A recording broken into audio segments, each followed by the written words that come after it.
Welcome to the Castro Valley Compass, navigating your week through Castro Valley. Chris Carr from the Castro Valley Rotary Club. Yes, Thank sir. you for coming in today. Yeah. Excited to learn about the event coming up and more about what you and the Rotary do. Thank you. I appreciate the opportunity to tell a story. Definitely. Well, Yeah, before we get yeah. into the event coming up, maybe you can give us a quick outline of what you do for the Rotary, what your title is, and all that good stuff. Yeah, absolutely. So I'm a past president. I was the president of the organization 2 years ago, and I'm currently sitting on the board of directors, along with my primary responsibility is the youth protection officer for the club. What does So- that entail? Yeah, essentially it's a bunch of paperwork, compliance work that needs to be sort of managed in terms of we have a set of protocols we have to follow and abide by in order to work with youth in the community, and that's an important thing because we have an affiliation with the high school through a group called Interact. So Interact is a junior Rotarian. So there's kind of three levels. So Interact would be middle school and high school. So we have an emerging club on Creekside campus, and we have a club that's been around for a really long time on the high school campus. Was managed for a long time, advised for a long time by Claire Lapel. That may be a name that you remember. I don't know. Mm-hmm. Claire retired, and then Ashley Claypool has been their advisor since Claire retired, and she's been a great organizational person for the group.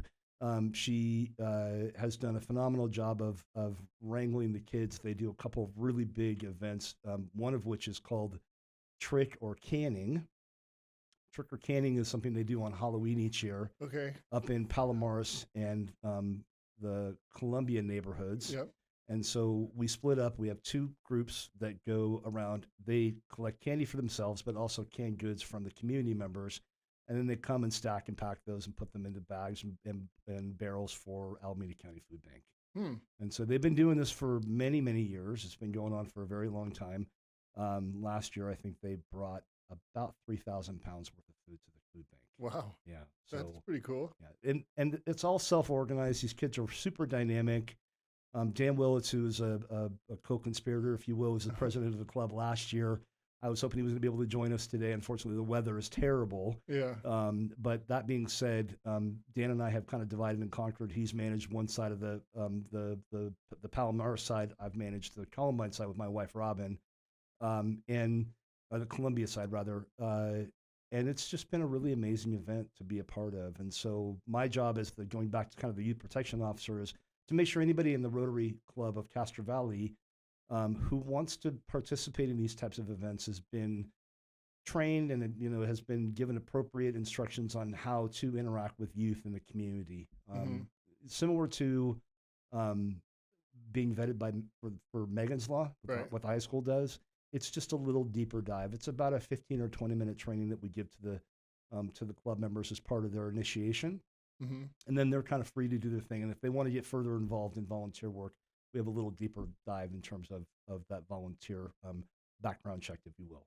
So Now, it's interesting to me to hear that the Rotary actually is involved with the middle and the high school. Yeah. Now, it wasn't long ago when I had the question, what does the Rotary even do? Oh. So, I mean, I don't want to launch that whole Yeah, thing again, but yeah. maybe you could just give people an outline of what does the Rotary Club even... I'm thankful, and I think this is part of the reason why I wanted to sit down with you. I think that we're often asked the question, what do you do? What are you about? Or what's the genesis of the club, and what is its operating charter? And I would argue that the club its motto at an international level is service above self.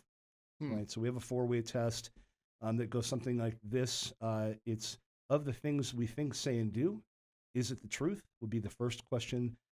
Is it fair to all concerned? Would be the second.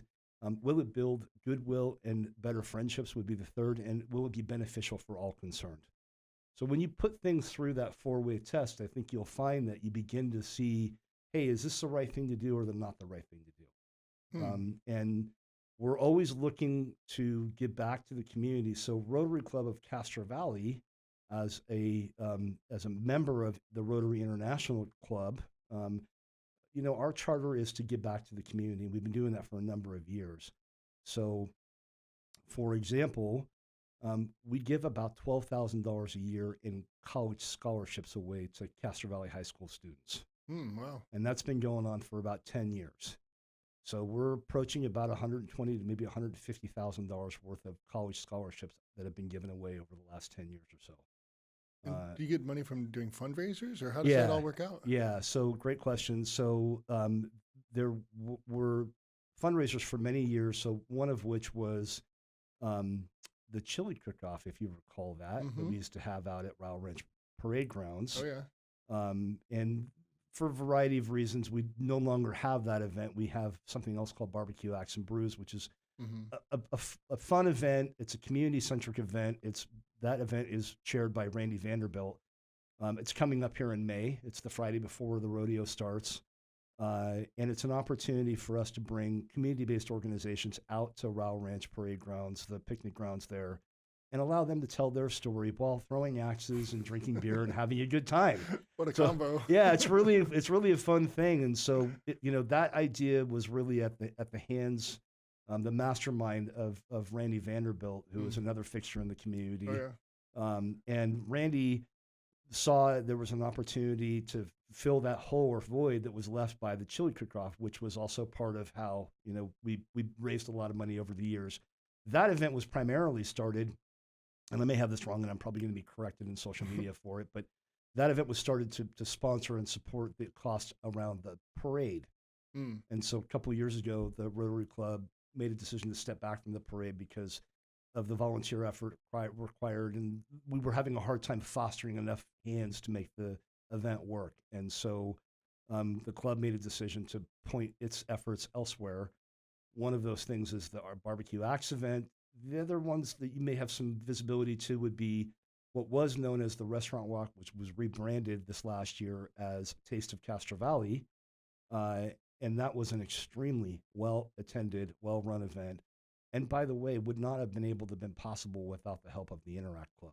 Really? Yeah. I mean, they were instrumental in staffing. Is that the high school? That's the high school, Okay, right? And so yeah. it's not just, it's interesting when you think about Rotary as an organization. So Castro Valley Rotary Club falls underneath what we call District 5170. And that district runs from Oakland all the way down to almost San Juan Bautista. So there's 63 clubs in that area, right? About 3,300 members or so. And Interact has a similar construct. So we have, for this area, we have Area 2. And Area 2 has interactors that go to school at Castro Valley High, Arroyo, San Lorenzo High, other community high schools. And so we put out the SOS, the all call for help, to Area 2, and Area 2 came and brought 45 kids to volunteer. Wow. Yeah, it was really a special moment, like to get that many young people involved. And then they were out kind of staffed at various locations, the restaurants, like they were playing traffic cop for, hey, go here, go there kind of thing, helping with the restaurant owners so that the restaurant owners don't feel necessarily the full pressure of, 600 people coming through, right? And so it was a really nice opportunity for us to create some service hours for those kids, but for them also to play a pretty strong supporting role in putting that event on. And so we're thankful for them. We really are. Yeah, they were a big help. I think they were one of them helped me get that app figured out, so I could actually keep track of what I was eating, where I was going. Yeah. So you were a participant and you had a good experience. I was. Yeah, it was great. There was one. I got all but one, I think, and I think I was just ran out of time or something. I was so full by the time it was over, though. Yeah, it's funny. We had a couple of people that they've been doing this. So the Restaurant Walk was actually a gift. Was given to us by the Lions Club, and I've forgotten the gentlemen's names, and I apologize. I wish I could remember them inside this conversation, but there were a couple of gentlemen that were in the Lions Club that were instrumental in launching that 20 plus years ago. And myself and Aaron Lewis, who's another fixture in the community, reimagined it a couple of years ago, right after we got out of the pandemic, and created this really special experience. And now we've taken it kind of to the next level. And it's involved more restaurants. It's involved more activities. We've partnered with Forrester.org and Jan Hardesty's organization to leverage the gamification app that he's developed. Right. And that really played a pretty large role in the success of the event this year as well. So we were able to create this treasure hunt. Yep. Scavenger hunt. Scavenger hunt. Yeah. For snacks. Yeah. So it was pretty cool. But, I saw lots of innovation in this. I saw lots of community engagement, people really smiling and having a good time. There was one couple, a couple of ladies who they've been doing this for a couple of years now. They brought the box top of a paper box with them as a tray.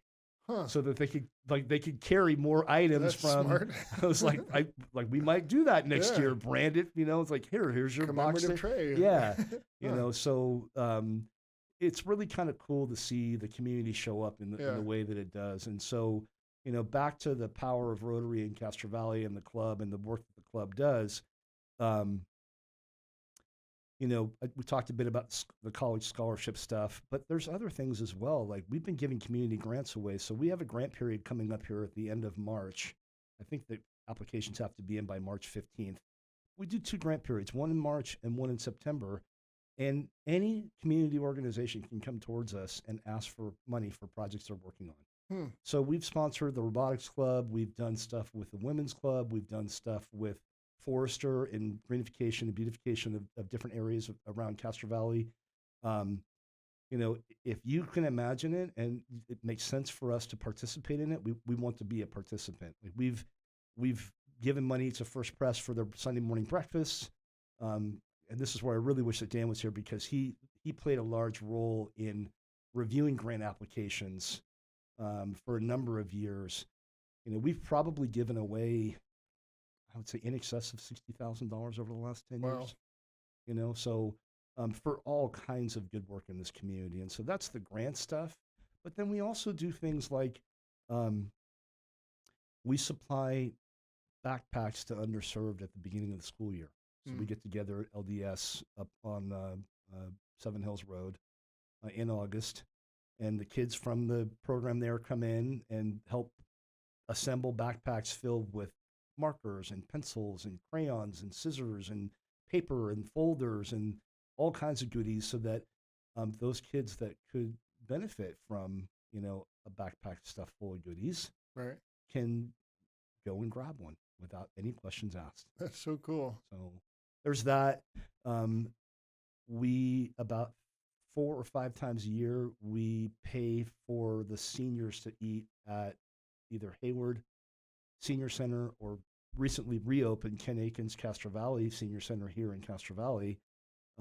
We do a Thanksgiving meal, we do a Christmas meal, we do Valentine's Day and Easter. And Carol Bigelow, who has been a club member forever, and Dick was her husband, who was a club member forever before that. She has been a driving force in establishing, a footprint there and really bringing her A game. Like, in combination with Play CV, which is another community-based organization here in Castro Valley. Play CV gets their kids to decorate placemats, colored in. They create centerpiece decorations that are holiday themed. So they had turkeys for Thanksgiving and wreaths for Christmas and hearts for Valentine's, and they'll do something for Easter that's Easter related or themed. And we try to bring something a little special. So like one year we bought Christmas crackers for the Christmas dinner. We supplied whipped cream for the pumpkin pies that they had for dessert. Carol went out and bought a bunch of like heart-shaped box with little C's candies in them for everybody to take away with them when they were done with their meal this year. We've given away Easter bunnies at the Easter meal as well.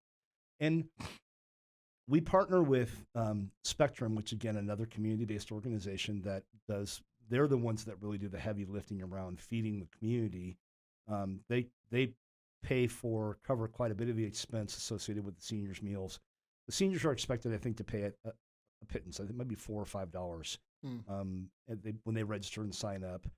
And so we just cover that cost for them. And so the first year that we did, oh my gosh, I think there were 25 people in the room. And the decorations were there, but they weren't at the level they are now. So like each time we go out for these meals, like it gets leveled up and new people come, new members of the club, new folks that are there, like they bring their own ideas and create these, these embellishments, these burnishments, if you will. And so this this last meal, there were 72 people in the room. Wow. Yeah. Now, Jeez.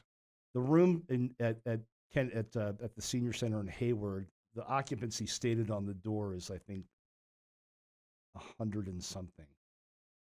And I said to the gentleman who is like one of the folks that staff it and run the program, I said, that's my goal. Yeah. That's the goal I wanted. Yeah. I want that number to be reached. And he kind of pushed back and he said, but only, that's like auditorium seating. Oh, wow. Right. So Yeah. like tabled seating, like we're about 90 people would fit in the room. And I said, then that's what I want. Getting I want close. us to, yeah. I mean, we had, for Christmas, we had 66 with 13 waitlisted. And the reason for the wait list, not that we're being stingy or mean, it's that they have to sign up. So we can't force that issue, right? So like a lot of times, excitement's been building around this for a while because we make it special, right? So we really try to go out of our way. We serve them. We don't ordinarily they would go to the window and get their own food and carry it back to their table. Like we treat it like a restaurant. We want them to have a special experience. And so, and again, all at Carol's instruction. Carol Bigelow, if it wasn't for her, this would have a totally different look and feel. And she's just been very, very specific about what she wanted out of it. She wanted folks that are in that room to really feel special for one day. And she's done a phenomenal job of providing that direction and leadership. Yeah. That's great. Yeah, it's really amazing. So.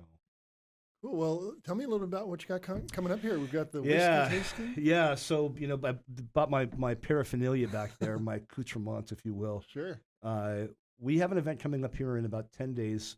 It's a whiskey tasting dinner. And I was talking to my wife about this last night. I said, I haven't done a good job of telling this story because I think a lot of people see it as, it's just an excuse to get drunk or go drinking.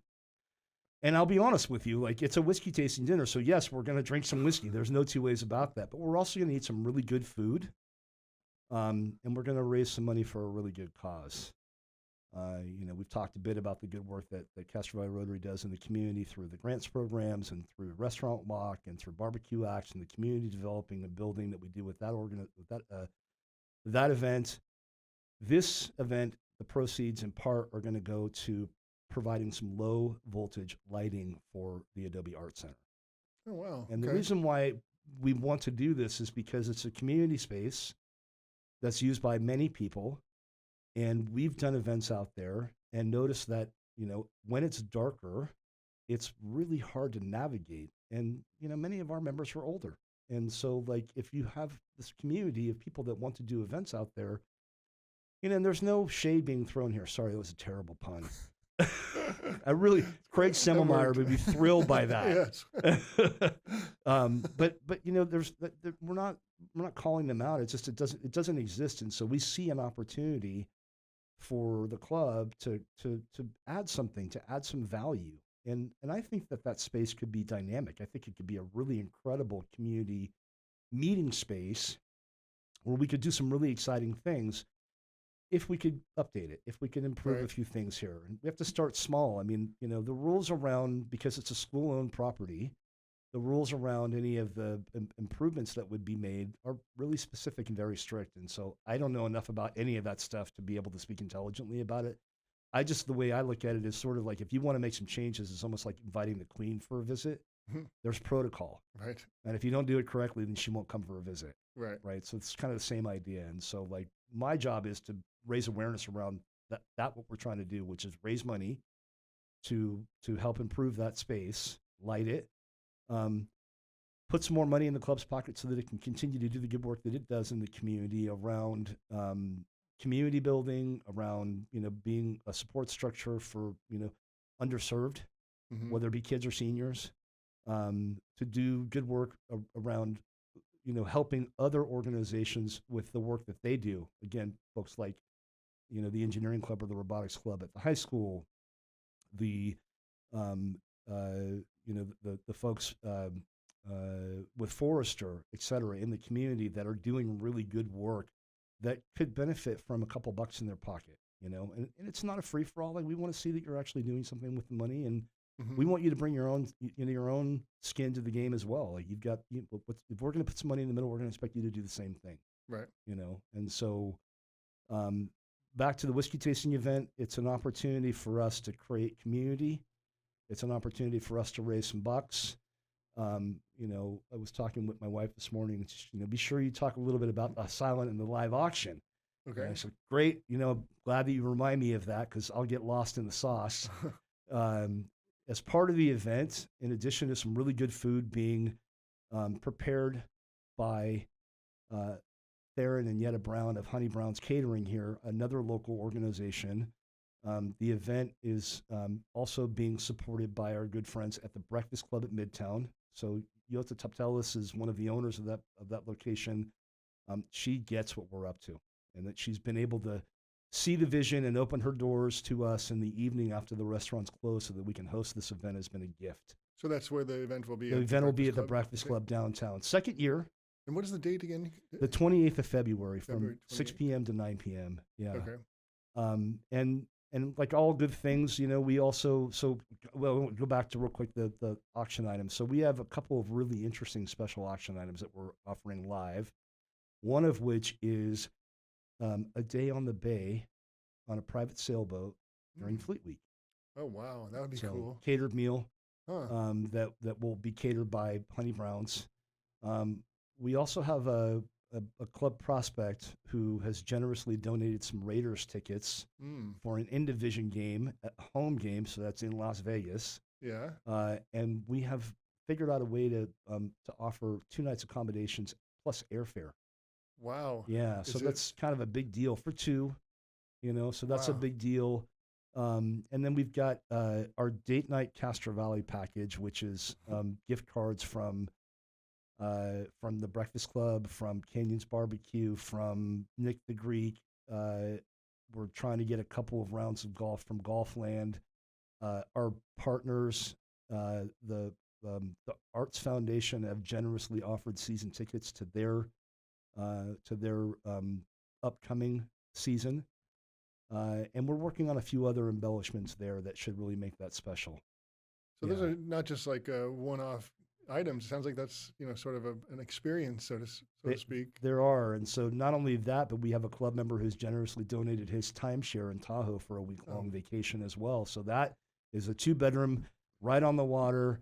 The weekend after Memorial Day should be a really, really special experience as well. And so, and then we have our whiskey host, Jason Lujic of the Oakland Whiskey Library up in Oakland, there in the North Cape neighborhood. He has a private whiskey club that is just, it's just so beautiful. I mean, every time I walk into the place, I think, wow, this is really special. He'll come and host and lead the tasting. The whiskey that we'll taste is from Redwood Empire Distillery, another local organization based in Mare Island. And they are supplying very interesting whiskeys to us that we'll be able to taste and sample, and we're going to pair those with the meal. And then in addition, as you can see back here, we have some really interesting bottles that were donated, a couple of which by Junior's Liquors. That business was under a lot of pressure this year, last year when it unfortunately burned. Right. And they've been sidelined, but Junior Singh and Bobby Singh are like, I'm a fan of both of those guys. They're really community-oriented human beings, and they really care about what goes on in their community. And even though the shop isn't open, they've donated a barrel pick gold edition Blanton's, which is a very hard bottle of whiskey to come by. That actually is a single barrel pick from Hank's Liquors, which is down there in Hayward. Mm-hmm. And then next to that is a Woodford's cherry barley smoked Master Distiller Select, this is a bottle even the whiskey host Jason said, I've never seen that bottle before. Really? Yeah, Wow. That's a really, really rare bottle. And then the High West is a single barrel pick that Junior, that Bobby actually gave us, like he just threw in. Mm-hmm. And then all the way on the other end of it there is a hand signed by the master blender of Buffalo Trace, hand-signed bottle, and that's also barrel picked. That's from the Oakland Whiskey Library as well. It's their hand-selected single barrel. Wow. And so the barrel head that you see back there, and I'm saving kind of the best for the last, the barrel head is actually going to get paired with a bottle of George T. Stagg. And for those of you bourbon aficionados, those of you who understand what that means, that's a bottle you cannot get. It's impossible to find in retail, and it will be auctioned off at this event. Retail value about $1,200. Really? Yeah. Oh my gosh. Yeah. The Woodford's bottle is about a $600 retail value. The Blanton's bottle is about a $300 to $400 value, if you could even find them. Wow. That's how rare they are. That's how special they are. And the hand-signed bottle, that's literally one of the very last bottles of that whiskey that's available on the planet. Wow. And it's been hand-signed by the master blender, I should say. So, the Stag head, the barrel head, the Stag barrel head back there, along with the fancy bottle of Stag, that's a showstopper. The Vegas getaway to see the Raiders, the day on the bay during Fleet Week, the date night Castro Valley package. We've got a ton of stuff, and great partners, like I said, in the Breakfast Club, in the Oakland Whiskey Library, in Honey Brown's. We are so completely blessed to be able to put this event on and to generate money for what I think is a very valuable cause. It's lighting the Adobe Center and continuing the good work of Castro Valley Rotary Club. That's excellent. Now, how do people get tickets? Great question. So you can go to CastroValleyEvents.com, and then in there you'll see all of our upcoming events, but it's in there under the tickets menu item, and they're $250 each. They are selling out. We've probably got a couple dozen left at this point, so we'd love to see this event sell out before we have to make our next progress payment. Yep. And I think it will, because it did last year. The room holds 76. Okay. And so that's what we're aiming for, and we're pretty close to that number now. That's great. Well, here's to you guys hitting your goal and getting a lot of people out there. I appreciate you coming in and telling us all about it. I can't thank you enough for the opportunity, Shane. I've known you for a number of years, and I've always appreciated and respected what you bring to the community as well. Another community-minded organization in Castro Valley School of Music, and what you do as far as the podcast is as well. Thank you. I appreciate that, and definitely look forward to having you back on as things progress. Yeah, maybe we'll do a little after party. Yeah, there you go. Yeah, Sounds good. Yeah. Awesome. Listen, thanks Excellent. again for the opportunity. I really appreciate it. Thank you, Chris. Appreciate it. Thank you for joining us this week on the Castro Valley Compass, navigating your week through Castro Valley. Do you have an idea for the show, or would you like to get involved? We'd love to hear from you. You can send us an email at info@castrovalleycompass.com. That's info@castrovalleycompass.com. See you next time on the Castro Valley Compass, brought to you by the Castro Valley School of Music.